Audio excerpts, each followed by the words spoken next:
जिस press conference पर है वो प्रेस कॉन्फ्रेंस अब कुछ ही पलों में शुरू होने वाली है। विज्ञान भवन में चुनाव आयोग की एक प्रेस कॉन्फ्रेंस है जिसमें 16वीं लोकसभा चुनाव के लिए तारीखों का ऐलान किया जाएगा। देश के सभी अखबारों के, टेलीविज़न चैनल्स के, विदेशी मीडिया के तमाम पत्रकार इस प्रेस कॉन्फ्रेंस में पहुंच चुके हैं और अब से कुछ ही देर में चुनाव की तारीखों का ऐलान होगा। 16वीं लोकसभा चुनाव के लिए ये प्रेस कॉन्फ्रेंस होने जा रही है। चुनाव की तारीखों के लिए 7 से 8 चरणों में चुनाव हो सकते हैं। ये भी कहा जा रहा है कि इस बार संभव है कि मतदान का समय कुछ बढ़ाया जाए। पहले जो समय 10 घंटे होता था वो समय अब सुबह 6 बजे से शाम 6 बजे तक रखा जाए। पहले समय कम होता था, 5 बजे वोटिंग खत्म हो जाती थी। इस बार उम्मीद की जा रही है कि मतदान का समय बढ़ाया जाए। उसकी वजह ये भी मानी जा रही है कि मतदाताओं में एक जागरूकता बढ़ी है। मतदाता, आपको याद होगा कि एक वक्त था कि 54% से लेकर के 55%, 56% से ज़्यादा मतदान नहीं हो पाता था, लेकिन अब कई चुनाव ऐसे देखे गए जिसमें मतदान 70%, 75% और कुछ चुनाव में तो 80% तक मतदान देखा गया है। लोगों में जागरूकता बढ़ी है। इस बार युवा वोटर, बहुत भारी संख्या में युवा वोटर है। युवा वोटर ने ही दिल्ली में एक तरह से कहें अरविंद केजरीवाल की सरकार को बहाल किया या अरविंद केजरीवाल की सरकार बनी। युवाओं में बहुत जोश है। युवा मतदाता अपने अधिकारों को लेकर के बहुत जागरूक हुआ है और उस युवा मतदाता के 2 व्यक्ति खास तौर पर प्रतीक बने, एक अरविंद केजरीवाल और दूसरे नरेंद्र मोदी। युवा जिन टूल्स को, जिन चीज़ों को युवा इस्तेमाल करते हैं उसको बहुत प्रचलन में दोनों ने लेकर के आए, चाहे वो अरविंद केजरीवाल हों या नरेंद्र मोदी। दोनों लोग ट्विटर पे बहुत सक्रिय हैं, ट्विटर पे अपनी बात कहते हैं। सतीश, नरेंद्र मोदी की अगर हम बात करें तो नरेंद्र मोदी जहां भी जाते हैं अपनी पिक्चर ट्वीट करते हैं, अपना स्टेटस ट्वीट करते हैं। जैसे अभी मैं देख रहा था कि उन्होंने ट्वीट किया कि चाय पे चर्चा, उनकी अगला कार्यक्रम 8 मार्च को अंतर्राष्ट्रीय महिला दिवस पर महिलाओं के साथ वो चाय पे चर्चा करने वाले हैं। अपने हर कार्यक्रम की जानकारी नरेंद्र मोदी ट्विटर के जरिए लोगों तक पहुंचाते हैं।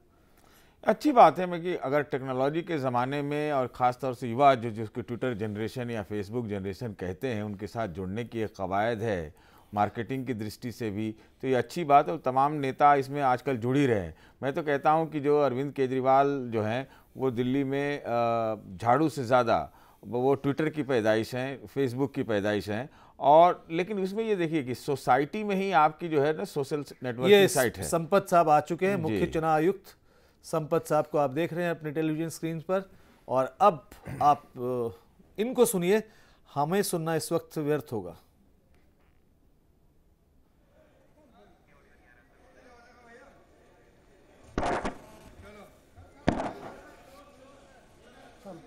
कम नहीं आ रहा।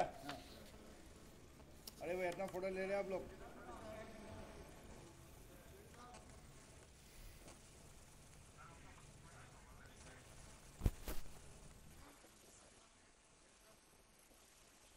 हो गया भाई, thank you. Okay, thank you, thank you.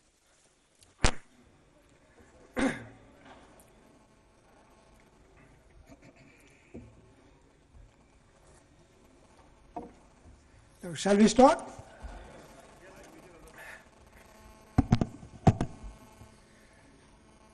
My colleague commissioners, Sri Brahma and Dr. Sejdi, ladies and gentlemen, I welcome you all for this press conference. We have great pleasure in announcing the commencement of the process for general elections to the 16th Lok Sabha, which is yet another milestone in the history of Indian democracy. As you all know, the term of the 15th Lok Sabha is due to end on 31st May 2014. The terms of 3 state assemblies, namely Andhra Pradesh, Odisha and Sikkim, also come to an end on 2nd June, 7th June and 21st May respectively. Under the Constitution and Representation of the People's Act, the Election Commission is mandated to complete the election process to constitute the 16th Lok Sabha before 31st May 2014, and similar action needs to be initiated for completing the elections for the 3 state assemblies before the respective dates of expiry.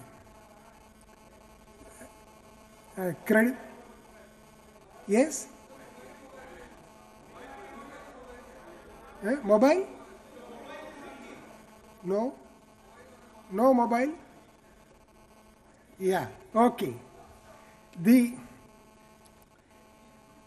credible elections conducted at regular prescribed intervals are the very soul and hallmark of any democratic system. As part of the consultative process preparatory to general elections 2014, the Commission has held series of preparatory meetings, starting with meeting with representatives of recognized national and state political parties on 4th February. During the meeting, while extending cooperation in conduct of free and fair polls, the parties raised and brought to our notice a wide range of issues relating to security, revising the ceiling of election expenditure by candidates, necessity to keep the various festivals and seasonal conditions in different parts of the country in view while arriving at the schedules. Quite a few participants were also highlighting the importance and need for holding elections in phased manner in certain critical states. This was followed up by meeting with Chief Secretaries, Directors General of Police, Home Secretaries, Chief Electoral Officers of all the states and Union territories. We had further meetings with Home Secretary, Chairman of Railway Board, Secretary Telecommunication to seek their assistance and in tying up with regard to relevant areas of election management. Now coming to the actual process of scheduling, you all know very well some of the major factors kept in view for scheduling. One, examination schedules, particularly for state boards and central board. You all know a very large majority of our polling stations are located in educational premises, and large part of polling staff are also drawn from that category. Weather plays a very important role. We are faced with the issue of early monsoon in certain parts of the country and late setting in of hot summer in certain parts of the country. We have to keep this also in view while deciding on entry date and exit date for the elections. Some of the states have though the coming period is not exactly crop season for the entire country, but in certain parts of the country, harvesting is a major factor which has to be kept in view. Keeping all this in view, we have drawn up our schedule, which we will be sharing with you shortly. One of the prime requisites in preparation for general elections is availability of up-to-date electoral roll. Rolls have been revised with 1st January 2014 as qualifying date, and final rolls have been published in all the states. Total electorate as of now for general election 2014 is approximately 814 million, that is 81.4 crores, which is about 10 crores more than the last parliament election. You have to compare this with the electorate of 176 million for the first general election conducted for the country in 1952. As against that, the increase itself this time is 100 million over the last general election. However, there would always be complaints about certain people not finding their names in the electoral rolls. All kinds of complaints like, we voted in all the previous elections, now our names are not in the roll, we have got EPIC, but we are not allowed to vote, things like that. Keeping in view this kind of a predicament, we have decided to afford one more opportunity for enrollment.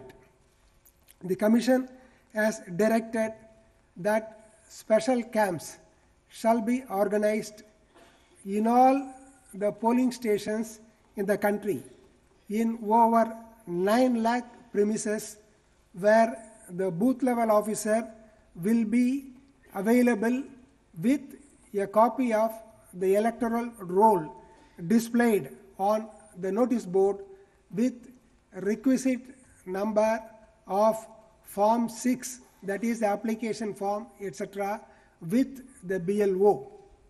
We appeal through you to such of those who want to confirm the presence of their names in the electoral rolls to avail of this opportunity just before the general election, so that if any names are missing, if any people still want to get enrolled, they can file the application on that day, and we have given instructions to the election staff that all such applications shall be disposed of well in time to enable such voters to participate in the forthcoming general election. 9th March, Sunday, is the date which we have set apart. This is the day when in the entire country, in all the polling stations, booth level officers will be sitting along with the electoral roll and application forms for such people who seek enrollment at this stage. Photo electoral rolls and EPIC, these have become some of the special features of Indian elections which have helped streamline the identification process during the poll. The country had gone to polls with photo electoral rolls for the first time in 2009. At that time, the percentage of photos on the rolls was 82, while today it has reached 90. 98.64%. So similarly, epic distribution, which was 82% last time, has already reached 96%. We hope it will also reach 98 to 99%, same as photo electoral rolls before the polls. Polling stations. As you know, our election poll is taken polling station wise. We have approximately 9,30,000 polling stations in the country, which is 12% more than number of polling stations in last election, that was 8.30 lakh polling stations. Over a period of time, Commission has been laying emphasis on provision of basic minimum facilities at polling stations. We have issued instructions to election staff and also followed it up in meetings with chief secretaries for equipping polling stations with basic necessary facilities like drinking water, shed, this is required because of hot summer season, toilets, ramp for the physically challenged persons, and standard voting compartments in every polling station. As has been the case during 2004 and 2009, 2014 Lok Sabha polls also shall be held with electronic voting machines. You all know about the introduction of Nota facility in the voting machines. This was introduced during the last 5 state elections pursuant to the order of the Honorable Supreme Court. Nota facility shall be provided in general election 2014 also, and appropriate instructions will be issued. You also know the soul in election management of Election Commission of India is the observance and enforcement of Model Code of Conduct. With our announcement of the schedule today, Model Code of Conduct shall come into force with immediate effect. We have devoted considerable time on law and order and creating secure environment for the conduct of fair, free and peaceful polls. Among the various measures to ensure free and fair elections, we have taken particular care to ensure that people living in vulnerable locations, vulnerable sections of voters, they are enabled to be in continuous touch with election machinery so that adequate protection is given to them to ensure that they are enabled to vote free of obstruction, uninfluenced, unintimidated by anyone. We have asked the magistracy as well as the police machinery to maintain law and order and also to invoke the preventive provisions available in the law to ensure that all protection is given to the voters, particularly in vulnerable habitations. The Commission has been using the services of observers extensively to keep a close watch over ground situation and to take prompt remedial action when complaints are received from different parts of the country.